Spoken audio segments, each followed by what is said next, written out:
All right, my New England weather weenies, we have a significant winter storm that is going to be impacting New England. Interesting thing is this is going to be a really great southern New England storm, which we haven't seen for a while. And then let's also talk about this far down east part of Maine. They're going to be getting a lot of snow too. Here's all the details.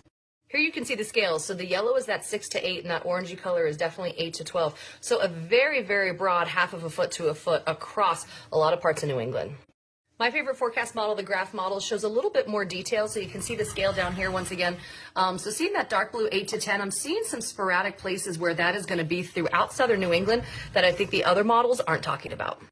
Going to zoom in just a little bit on some of that detail so you can see where we're looking in southeastern New Hampshire along the coastal areas, higher elevations to the south, and definitely higher elevations to the west of Massachusetts. Also, the further east we go, areas around Boston. Definitely looking just a few areas where there's going to be a little bit more. Here's a reminder that snowfall forecasts are incredibly difficult and complex.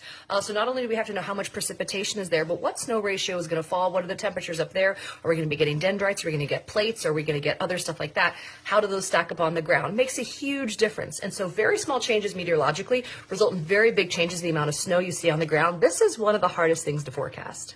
Forecast discussion also highlights two other things that are interesting to think about. One, it's actually a rather fast-moving storm.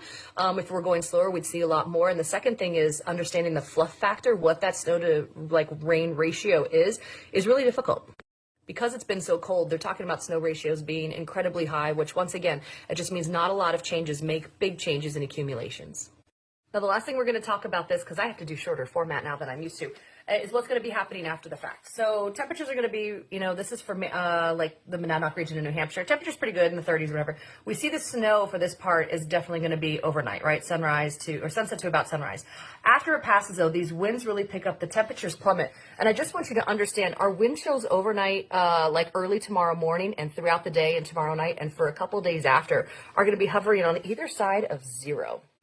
That's about all I have time to tell you about. Hopefully that answers most of the questions that you have about the snow. Make sure you're following degreed meteorologists in order to get your meteorological information. It's the best way to get accurate and no hype, no frills forecast information.